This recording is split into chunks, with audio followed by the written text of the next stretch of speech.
தாய் தமிழ் உறவுகளுக்கு வணக்கம். மஞ்சள் நோட்டீஸ் விடப்போவதாக அறிவித்தார் பிரபல தலைவர் என்ற தலைப்பில் இந்த காணொளியை காண்கிறோம்.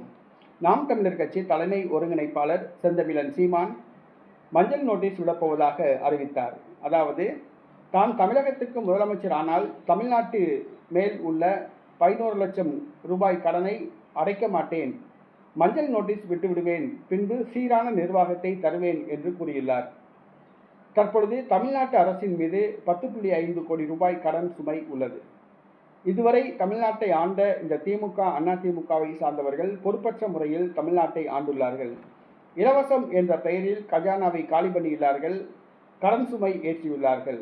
மேலும் மக்களுக்கு சென்றடையக்கூடிய திட்டத்தில் 30% தான் மக்களுக்கு சென்றடைகிறது. 70% கட்டிங் கமிஷன் என்று திமுக கவுன்சிலர்கள், பட்டச் செயலாளர்கள், எம்எல்ஏக்கள், எம்பிக்கள், அமைச்சர்கள், துணை முதலமைச்சர், முதலமைச்சர் என்று சொல்கிறது. ஆக கடந்த 60 ஆண்டுகளாக இந்த திமுக, அதிமுக ஆட்சி செய்த இந்த ஆட்சியாளர்கள் தற்பொழுது தமிழ்நாட்டை கடன் சுமையில் ஆழ்த்திவிட்டார்கள். தேர்தல் 2026 தேர்தல் பிரச்சாரத்தில் செந்தமிழன் சீமான் அவர்கள் தன்னை முதலமைச்சர் பதவியில் அமர்த்தினால் தமிழ்நாட்டின் மேல் உள்ள அந்த 10.5 லட்சம் கோடி ரூபாய் கடனை தான் அடைக்க மாட்டேன், மஞ்சள் நோட்டீஸ் விடுவேன் என்று அறிவித்துள்ளார். அதற்கு பின்பு தான் சீரான நிர்வாகத்தை தருவேன் என்று கூறியுள்ளார். பொதுவாக ஒரு தனிநபர் அளவுக்கு அதிகமான கடனை வாங்கிவிட்டால், கடன் அடைக்க முடியாத ஒரு சூழ்நிலை ஏற்பட்டால் அவர் மஞ்சள் நோட்டீஸ் விட்டு விடுவார். அதை போன்றுதான் செந்தமிழன் சீமான் அறிவித்துள்ளார். தற்பொழுது கட்டவே முடியாத ஒரு கடன் சுமைக்கு தமிழகம் தள்ளப்பட்டுள்ளது.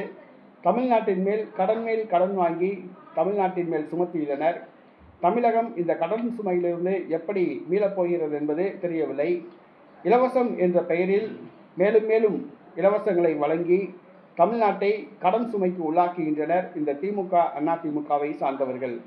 இது வருத்தமான விஷயம். இலவசங்கள் வழங்குவதற்காக ஆட்சியாளர்கள் தேர்ந்தெடுக்கப்படுவது கிடையாது. நல்ல ஆட்சி தர வேண்டும், நல்ல நிர்வாகம் தர வேண்டும். இதுதான் ஆட்சியாளர்களின் கடமை. அதை விட்டுவிட்டு நான் ஆட்சிக்கு வந்தால் இலவச கல்வி தருவேன், அதை சொல்லலாம். இலவச மருத்துவம் தருவேன் என்று கூட சொல்லலாம். அதை விட்டுவிட்டு மாதந்தோறும் இலவசமாக 2500 ரூபா தருவேன், இலவச ஃப்ரிட்ஜு தருவேன், இலவச வாஷிங் மிஷின் தருவேன், இது ஏற்றுக்கொள்ள முடியாத ஒன்று. மக்களுக்கு நல்ல தொழில் வேலை வாய்ப்பை ஏற்படுத்தி தந்தால் மக்களே இவற்றை உழைத்து சம்பாதித்துக் கொள்வார்கள், வாங்கி கொள்வார்கள்.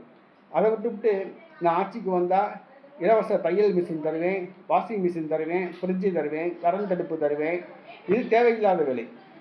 நல்ல ஆட்சியாளர்கள் என்று சொன்னால் நல்ல ஆட்சி நிர்வாகம் தர வேண்டும். இலவசம் தருவார்கள் என்று மக்கள் எதிர்பார்க்கக்கூடாது. இலவசம் தருவேன் என்று கூறி ஆட்சிக்கு வரக்கூடாது. இலவசம் தருவதற்காக ஆட்சியாளர்கள் தேர்வு செய்யப்படுவது கிடையாது. நல்ல நிர்வாகம் தர வேண்டும் என்பதற்காகத்தான் ஆட்சியாளர்கள் தேர்வு செய்யப்படுகிறார்கள். இதை அரசியல்வாதிகள் புரிந்து கொள்ள வேண்டும்.